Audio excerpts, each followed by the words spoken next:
Olá, queridos alunos, sejam todos muito bem-vindos ao nosso canal. Hoje vamos entrevistar o professor Renato Saraiva. Ele é professor de Direito do Trabalho, ministrou aulas em cursos preparatórios para concursos em todo o Brasil. É autor de diversas obras jurídicas sobre direito do trabalho, tendo vendido mais de 2 milhões de exemplares. Também é empreendedor, sócio fundador do SES, cursos online, considerado atualmente um dos maiores cursos preparatórios online para concursos do Brasil. Em 2015, recebeu o título internacional de Empreendedor Endeavor. Palestrante, em sua palestra Se Eu Conseguir, Você Também Consegue. Relata sobre seus valores, ideias empreendedoras e como a filosofia Vamos Juntos o fez superar as adversidades em busca de seu sonho. É também advogado.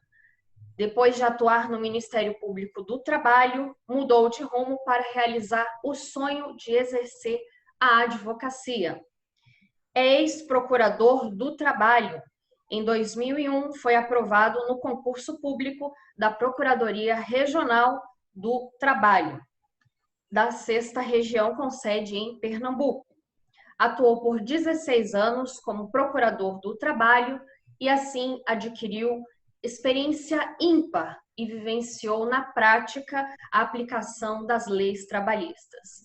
Então, professor Renato Saraiva, queremos lhe dar as boas-vindas aqui no canal e agradecer imensamente pelo fato do senhor ter aceitado o nosso convite. Olá, Joyce, é um prazer aí, ouvintes aí, seguidores do canal do Bruno e da Joyce. É um prazer revê-la, Joyce. Que bom que você me convidou, é um prazer estar aqui. Espero que vocês gostem desse bate-papo, né, bem informal, bem no meu estilo mesmo, né, informal, tranquilo. Né, e aí estou à disposição. O que você quer saber? É só perguntar que eu vou tentar responder. Ok, professor Renato, muito obrigada novamente.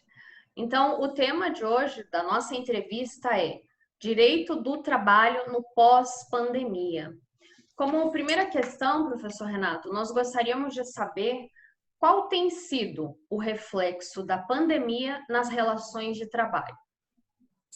Olha, os reflexos têm sido bem grandes, né? Eu acho que ninguém poderia prever, né, o que nós estamos vivendo nesse ano de 2020. Acho que, brincando, né, acho que nem Mãe de Ná, se fosse viva, conseguiria prever que nós passaríamos por um momento tão desafiador, né, e de reinvenção. Nos últimos 90 dias, né, quase 100 dias, a gente tem modificado completamente as nossas vidas. E isso, é claro, refletiu e muito no direito do trabalho. O direito do trabalho que, após a reforma trabalhista, que aconteceu em 2017, estava um pouco adormecido, um pouco esquecido, um pouco desvalorizado. Eu costumo dizer que ele renasceu. Renasceu a importância do direito do trabalho com a pandemia, porque ficou muito claro para todo o Brasil a importância do trabalho,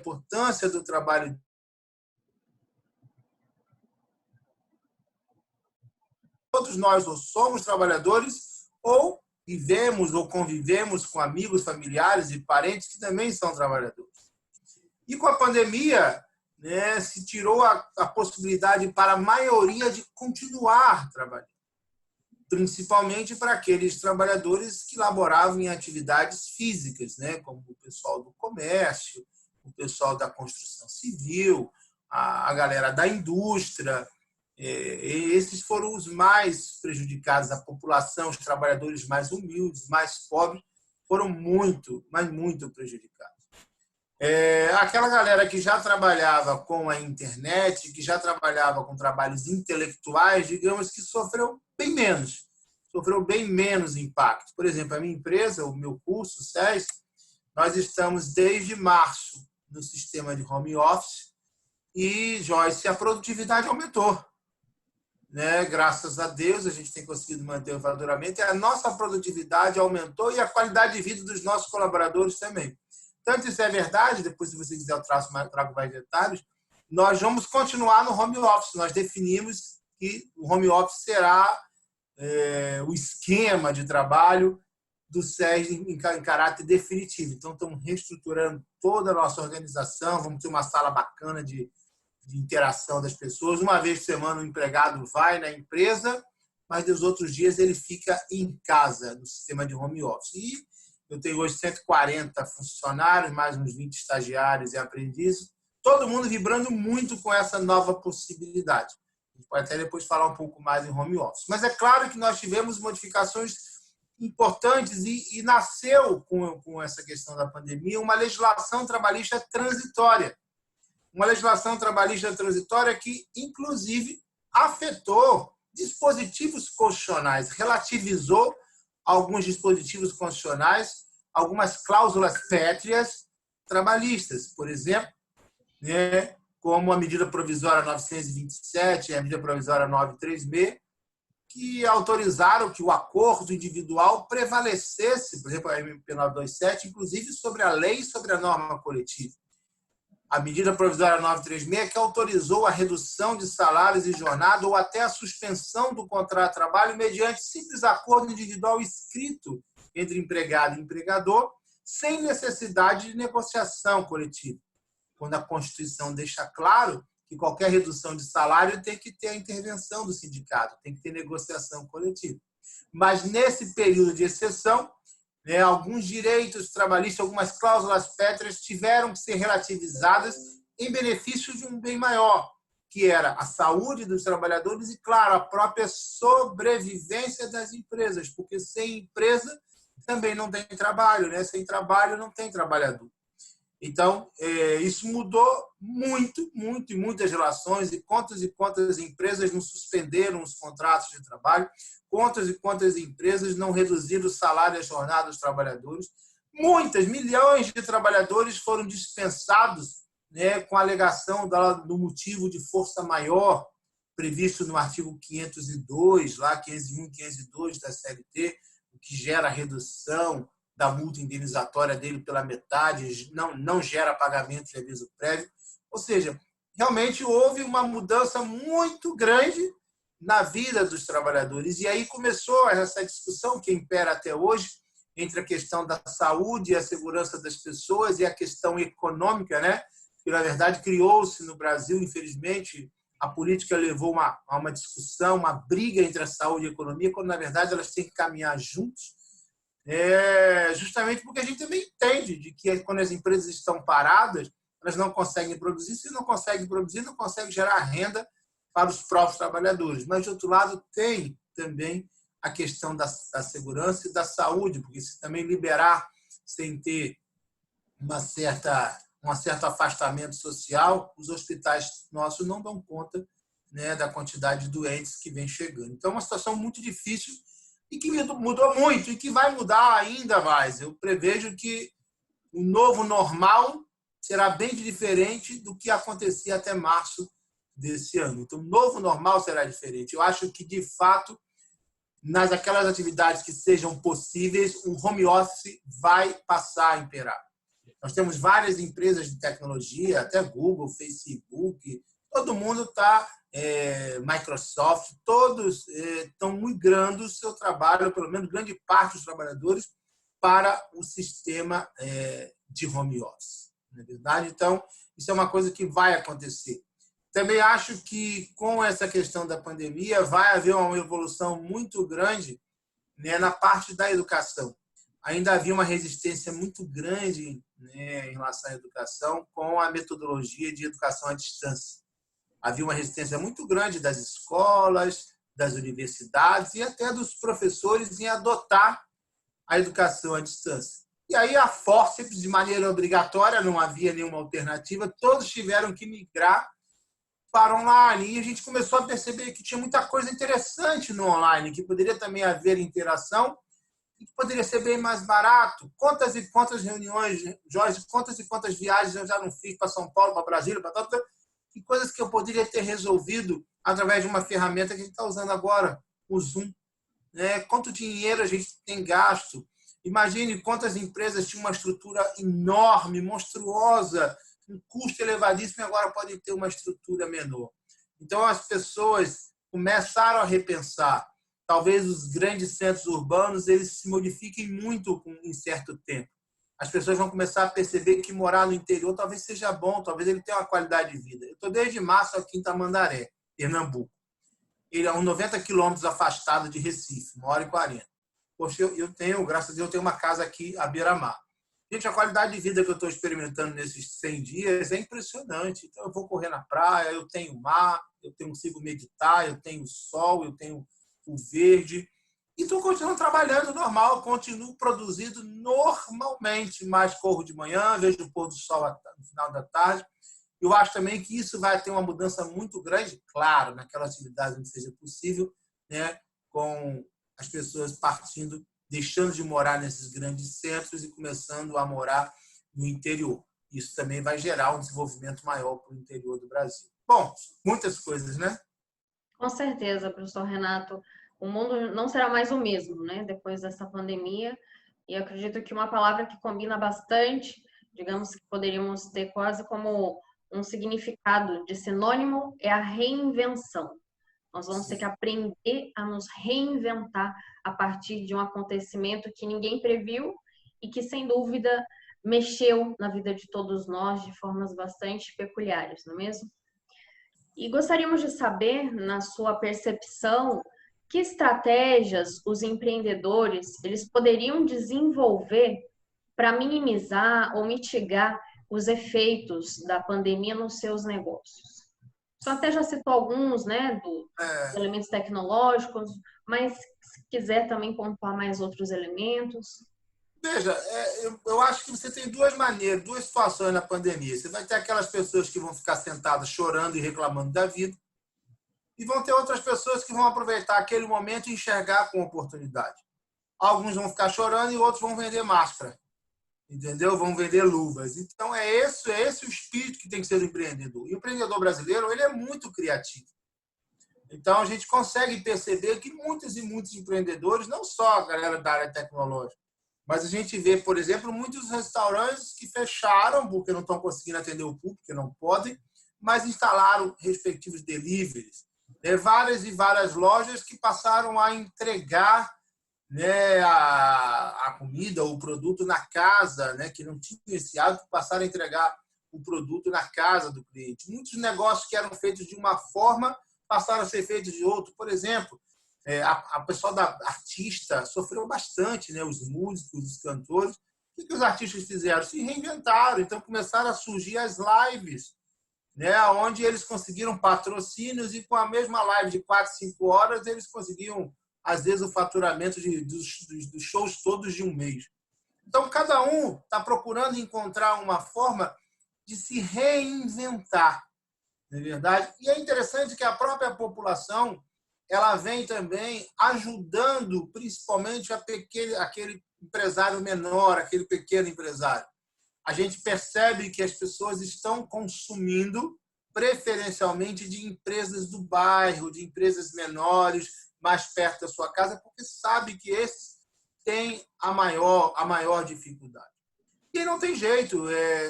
A pandemia, mesmo agora voltando, entre aspas, à normalidade, nós não vamos ter um mundo igual como era antes. Então, todas as pessoas todos os empresários vão ter que se reinventar. E isso é desafiador, porque tem algumas atividades, né, que é difícil. Por exemplo, salão. Né? Como é que você vai reinventar um salão? Então, hoje já criaram vários protocolos, os salões pelo Brasil afora começaram a abrir, né? Mas muito cabeleireiro passou a atender em casa. Ele tomava todas as medidas, ia na casa da pessoa e atendia a domicílio. Ou seja, então, cada empreendedor, a gente percebe que cada um está se reinventando. Não dá mais para vender isso, então eu vou vender aquilo. Eu tenho um amigo meu, o Eider, que ele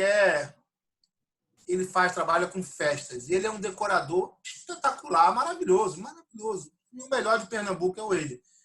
E o que aconteceu com ele? Para ele ganhar dinheiro, ele precisa de quê? De festa, de evento, de aglomeração. Esse ano não tem mais. Ele que tinha uma empresa já grande, teve que praticamente fechar a empresa. Ele podia estar lá chorando, podia lá estar triste, mas o que ele fez?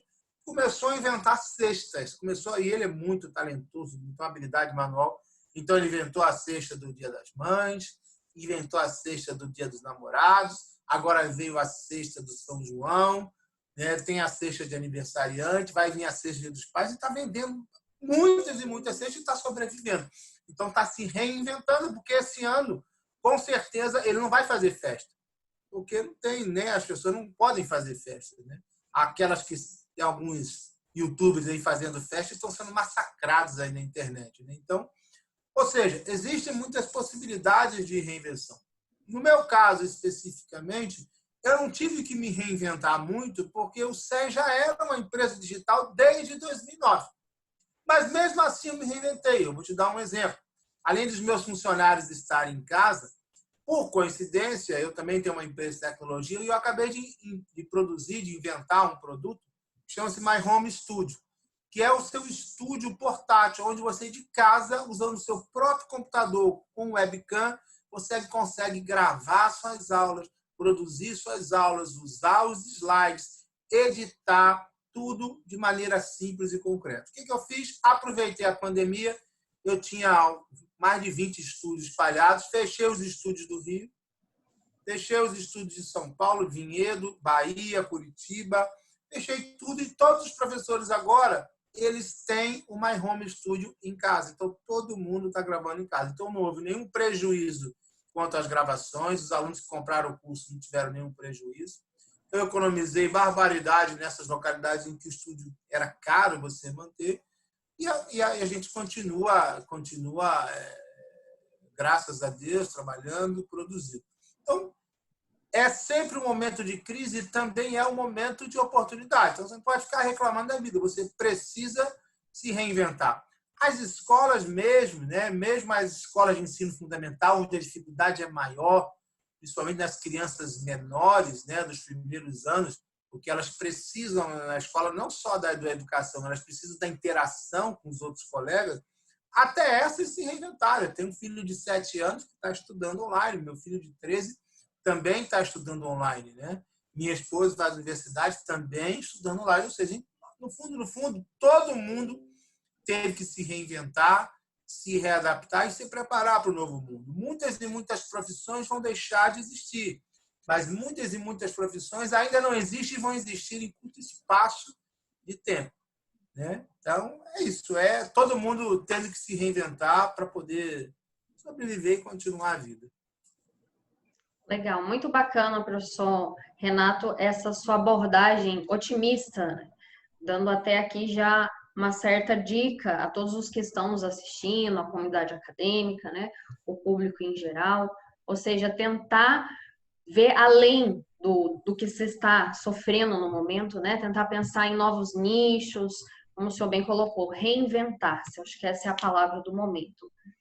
E também, professor Renato, nós gostaríamos de saber a sua análise acerca de uma temática que já não é tão assim nova, né? Já se fala há um certo tempo acerca da flexibilização dos direitos trabalhistas.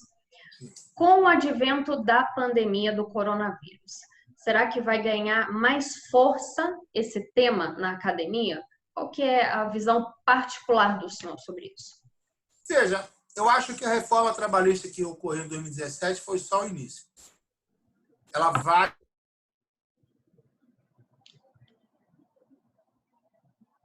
muito do direito do trabalho americano.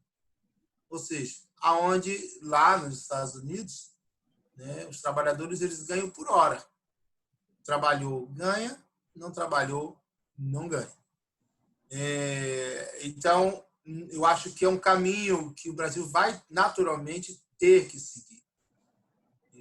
Onde a gente vai ter, talvez, cada vez mais trabalhadores sem vínculo de emprego, né, onde vai se diminuir o vínculo de emprego, mas vai se aumentar as oportunidades de trabalho.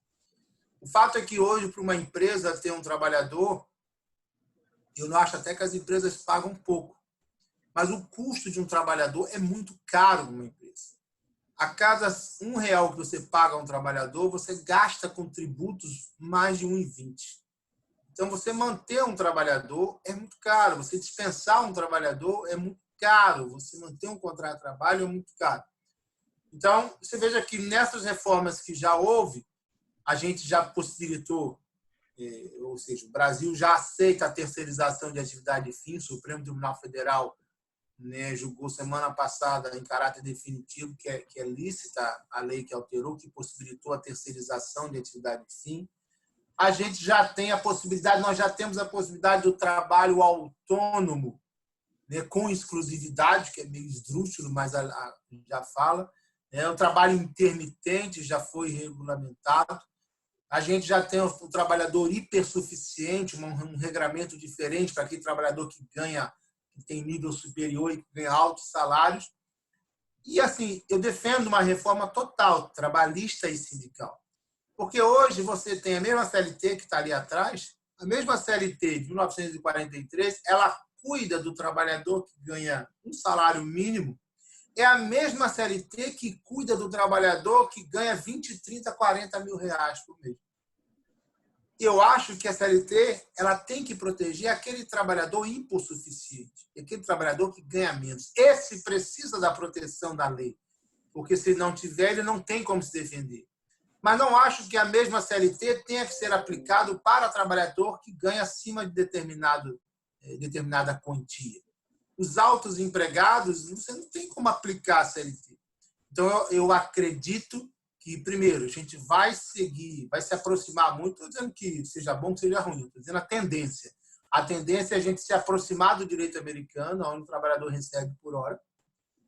E a tendência também é que, na reforma trabalhista, a CLT seja aplicada realmente ao trabalhador hipossuficiente e que haja uma diferenciação para aquele trabalhador que ganha mais, que tem mais condições, que tem mais poder de barganha, né? Porque, na verdade, como dizia Rui Barbosa, a igualdade é você tratar, né, de maneira desigual aqueles que estão em situações desiguais, e iguais àqueles que estão na mesma situação. Então, você colocar na mesma situação, um camarada ganha um salário mínimo que aquele cara que ganha 20 mil reais, isso não é igualdade, né? Isso não é igualdade. Então, eu acho que a legislação ela tem que ser diferenciada para aquele que ganha pouco, para se garantir o mínimo de sobrevivência e de dignidade da pessoa humana, daquele trabalhador que ganha mais, que é formado, que tem nível superior, que tem possibilidade de escolha, etc. Então, eu acho que é uma tendência, né, do direito do trabalho. Como também outra tendência vai ser nas atividades intelectuais o trabalhador trabalhar em casa.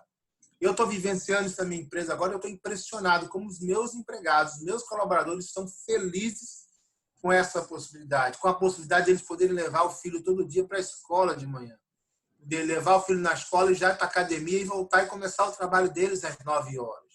Né? Chegar às 18 horas, eles poderem encerrar o trabalho e poder fazer as tarefas com os filhos, poder brincar, poder ir para a academia, ou seja, porque o tempo que o trabalhador, em média, perde para ir para o trabalho e para voltar é, no mínimo, de 3 a 4 horas por dia. Então, são 3 a 4 horas perdidas para o trabalhador, que agora ele ganhou em qualidade de vida. É claro que tem aí que adaptar a questão do home office, né, do cantinho do trabalho, tem a questão que hoje as crianças estão em casa.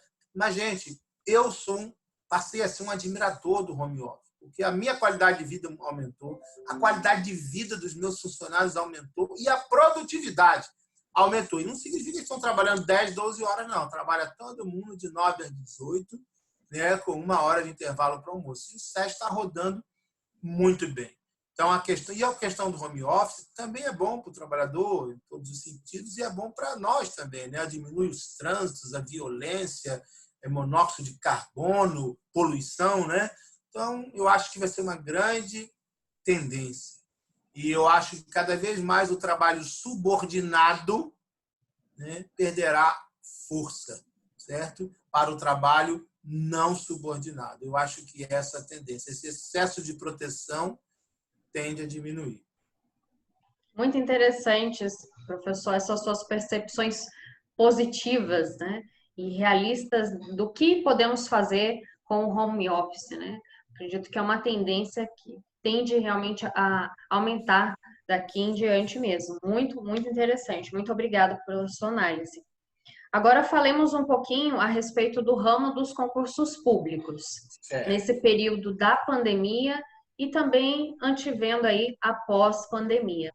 Nós gostaríamos que o senhor fizesse aqui uma análise sobre dois prismas, do prisma de empreendedor e do prisma de professor. Como que estaria, então, esse enfrentamento dos concursos públicos? Veja, para o SES, por exemplo, que trabalha com concurso público e exame de ordem, afetou bastante a nossa vida, porque durante a pandemia não estão sendo lançados editais de concurso público, e muito menos estão sendo realizados concursos públicos. E é claro que o SES, como as outras empresas que trabalham com concurso público, depende do lançamento de editais para vender, principalmente os cursos de reta final, né, os cursos perto da prova. Isso não vem acontecendo. A OAB, por exemplo, nós só não terminamos ainda o primeiro exame de ordem do ano. Em regra, são 3 exames de ordem por ano. A gente ainda está terminando o 31, que está marcado para o dia 30 de agosto, e que eu acredito que será muito difícil de ser realizado, já que a OAB ela quer fazer um exame único, e eu acho muito difícil o 30 de agosto todos os municípios do Brasil estarem liberados. Hoje mesmo, eu vi que foi decretado lockdown em Cuiabá. A situação lá se agravou muito, foi decretado lockdown. Então, em relação ao concurso de exame de ordem, para as empresas que trabalham com isso, realmente houve uma diminuição considerável. De outro lado, nós temos também muita gente em casa, a maioria das pessoas em casa. Então, essa galera também aproveitou o quê? Para estudar. Já que não estava trabalhando, começou a estudar e começou a se preparar com mais antecedência para os concursos que virão após a pandemia. Porque o concurseiro profissional, existe a diferença entre o concurseiro amador e o profissional. O concurseiro profissional, ele estuda o tempo todo, com edital ou sem edital. A preparação é constante. O concurseiro amador, não, ele só estuda quando tem o edital lançado. Então, a galera que foi para cá falou, vou começar a estudar. E por que fez isso? Porque sabe que nós estamos com dezenas, centenas de concursos represados.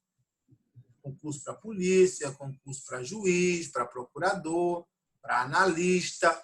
Então, o que vai acontecer? Quando acabar a pandemia e nós retomarmos a, entre aspas, normalidade, os editais vão começar a ser lançados e aqueles outros editais vão ser retomados. Então, a gente vai ter aí um boom de concursos públicos, talvez no final de 2020, mais precisamente início de 2021. Então, a galera, o conselho é para que a galera não pare de estudar, continue estudando. E quando acabar a pandemia, quando voltar à normalidade, nós vamos ter aí, gente, com certeza, muitos e muitos concursos. Até porque a gente já tem uma galera grande que se aposentou em função da reforma da Previdência. A própria reforma da Previdência gerou uma série de vagas aí, milhões de vagas, porque as pessoas ficaram com medo da reforma e correram e se aposentaram. Então, para as empresas que trabalham com concurso público, exame de ordem, por um lado foi ruim, porque parou o concurso, parou o exame de ordem, mas, por outro lado, veio um público que queria uma preparação com mais antecedência e que estava em casa. Então, uma coisa mais ou menos, embora tenha diminuído, compensou um pouco. Para os alunos, do ponto de vista do concurseiro, tem que manter o foco nos estudos. Se percebeu mais uma vez que é muito bom ser servidor público. O Supremo Tribunal Federal agora acabou de conceder uma liminar proibindo a diminuição salarial dos servidores públicos. Então, quem menos sofreu, aliás, quem não sofreu nessa crise, quem foi? Foram os servidores públicos, porque eles ficaram em casa, trabalhando muito no setor de home office, mas com a garantia dos seus salários, dos seus subsídios, dos seus vencimentos. Não houve suspensão de contrato de trabalho para servidor público, não houve redução de salário para servidor público. Então, nasce uma galera falando, poxa, agora com a pandemia, com o novo mundo, é mais uma oportunidade de eu me tornar servidor público e ter estabilidade. A maioria das pessoas que fazem um concurso público, Joyce, não é por vocação, mas é muito por ter a estabilidade financeira. Então, aí surge para essa galera essa oportunidade, e agora ficou bem claro, latente, de como é bom ser servidor público. Agora, é claro que a gente tem toda uma campanha, a gente tem um ministro da Economia que tem batido bastante em concurso público, criando regras mais duras, mas, assim, a minha crítica, assim, não sou de esquerda nem de direita, a minha crítica é porque sempre o Brasil teve milhões e milhões de cargos comissionados e ninguém acaba com essa pouca vergonha, né, que são esses cargos comissionados. Eu tenho certeza que de 70% a 80% desses cargos comissionados no Brasil, seja no município, no estado, ou na esfera federal, são desnecessários, né? Na verdade, são muitas vezes usados como barganha política para vencer a eleição, para continuar no poder, para trocar votos, para colocar apadrinhados, né? E às vezes até denúncia de casadinha, de dividir vencimento de servidor comissionado. Então, eu acho que realmente o Brasil precisa de uma legislação mais rígida para limitar muito essa contratação indiscriminada de servidores comissionados. Mas, enfim, é isso, né? A perspectiva para o concurso público no próximo ano é muito boa e não adianta tentar se preparar em cima da hora. Tem que se preparar com bastante antecedência. Excelente, professor Renato, muito boa essa sua ponderação, que realmente motive aos acadêmicos para não baixar a guarda aí dos estudos, que se motivem, né, a cada vez mais estar focados aí nos seus estudos, mesmo estando em casa nesse período da pandemia. E para nós finalizarmos, professor Renato, gostaríamos que o senhor pudesse tecer aqui alguns comentários, o senhor ficar bem à vontade, pode dizer assim, dos detalhes que mais, né, eles são pertinentes. Nós gostaríamos de ouvi-lo a respeito da sua trajetória, do seu histórico pessoal de superação. Eu nasci, né, rapidinho, nasci em Itaguaí, no estado do Rio, fui criado na favela de Vigário Geral, né, mas sempre estudei em escola pública, comia merenda, andava 2,5 km, 3 km todo dia para ir, para voltar. E eu posso dizer que a educação, de fato, mudou minha vida, né? A minha experiência com o concurso público começou quando eu tinha 17 anos, eu tenho 51 anos. Então, com 17 anos, eu passei em frente a uma casa e estava lá uma faixa, seja sargento da aeronáutica. E aí eu anotei o telefone, fui no orelhão, liguei, fiz o curso, não passei, fiz o curso de novo em outro curso, passei, e lá fui eu para a Escola de Especialista Aeronáutica em Guaratinguetá, São Paulo. Fiquei 2 anos, isso era em 1986. Em 1988, eu voltei para o Rio de Janeiro como sargento da aeronáutica. Eu não ganhava muito, o soldo de sargento eu era pequeno, mas como eu morava ainda com os meus pais, minha mãe era do lar, meu pai era bancário, com o soldo de sargento eu consegui pagar a minha própria faculdade, a Universidade Cândido Mendes, no centro do Rio. Me formei em Direito. Lá, passei no outro concurso para oficial de justiça, fui oficial de justiça avaliador da Justiça do Trabalho, no Rio de Janeiro. Depois passei no concurso do Ministério Público do Trabalho em 2001, não tinha vaga no Rio de Janeiro, fui parar no Recife. E aqui fiquei, aí me tornei procurador do trabalho, comecei a dar aula de direito do trabalho, processo do trabalho, escrevi várias obras, comecei a ter outras profissões, comecei a dar aula, palestrante, e aí fui fazendo toda a minha vida, empreendendo muito no ramo jurídico. As pessoas dizem que eu sou o maior empreendedor jurídico desse país. Não sei se sou o maior, mas um pouquinho eu fiz.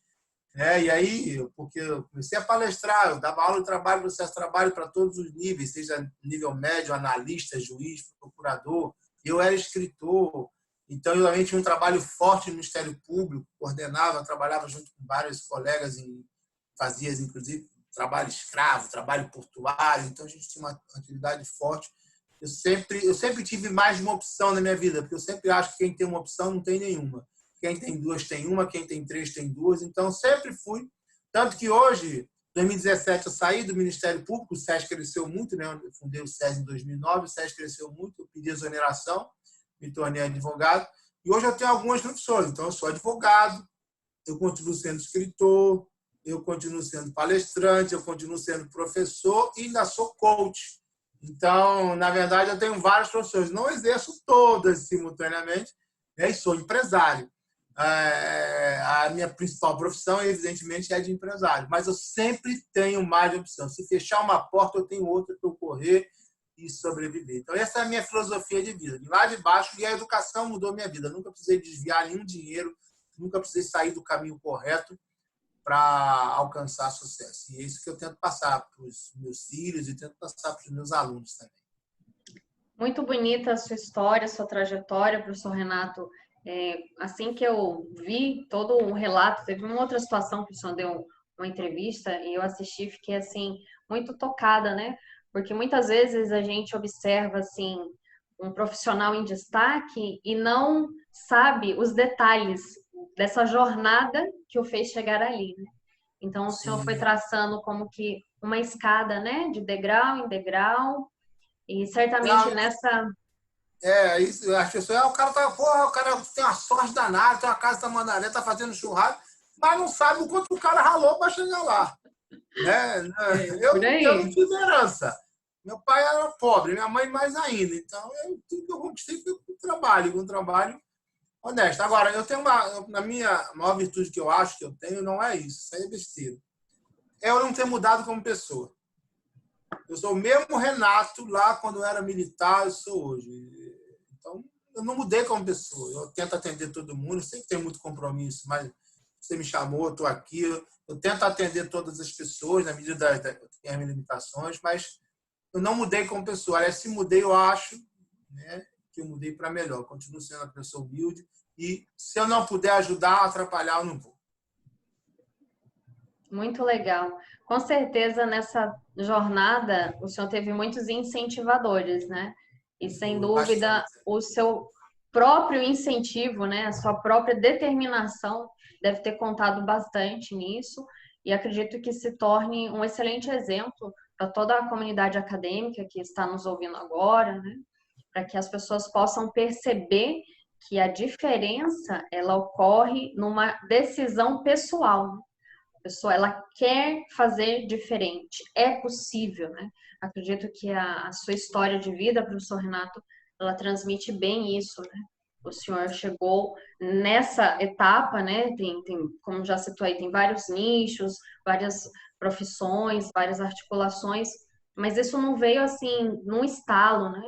É toda uma construção, uma busca, um desejo incessante de estar melhorando, de estar desenvolvendo novas habilidades. E dá um trabalho danado, porque fazer sucesso é fácil, Jorge. O difícil é manter-se fazendo sucesso. Fazer sucesso é fácil, é rápido. Agora, você continuar fazendo sucesso, por exemplo, eu estava vendo outro dia, estava participando de encontro com os meus professores, eu tenho 51 anos, eu sou o professor mais velho do curso. E eu me sinto na obrigação de continuar com alta performance. Então, eu estudo, eu presto atenção, eu olho a aula dos professores. Por quê? Porque eu quero continuar com alta performance, entendeu? Porque professor, sempre falo que o professor tem prazo de validade, professor de cursinho. Professor de curso preparatório para concurso, você não vai ver o cara muito velho, eles têm prazo de validade. Então, eu sou um dos mais velhos, mas continuo, adoro dar aula para a OAB. A minha turma predileta é dar aula para a galera que faz exame de ordem, mas dá um trabalho danado. Você tem que continuar estudando, você tem que continuar se esforçando, você tem... não há ganho sem dor, sem sacrifício. Entendeu? E assim, eu vejo hoje uma garotada muito assim... às vezes uma garotada muito desanimada, reclama demais, uma garotada nova, sabe que a geração Y, Z, não sei mais qual é a geração que nós temos, mas muito mimimi, a geração mimimi, que reclama demais e tem demais. Eu sempre acho que quando a pessoa tem muita facilidade, isso às vezes acaba dificultando ele alcançar o sucesso. Porque quando você tem a dificuldade, aquilo é talvez o seu principal combustível para alcançar o sucesso. E eu tive toda a dificuldade do mundo, fui pobre, mas fui criado na favela, mas graças a Deus, o Papai do Céu me ajudou e eu trabalhei também, busquei muitas alternativas. Estou aqui até hoje, trabalhando, realizado, feliz da vida, com um monte de desafio, né?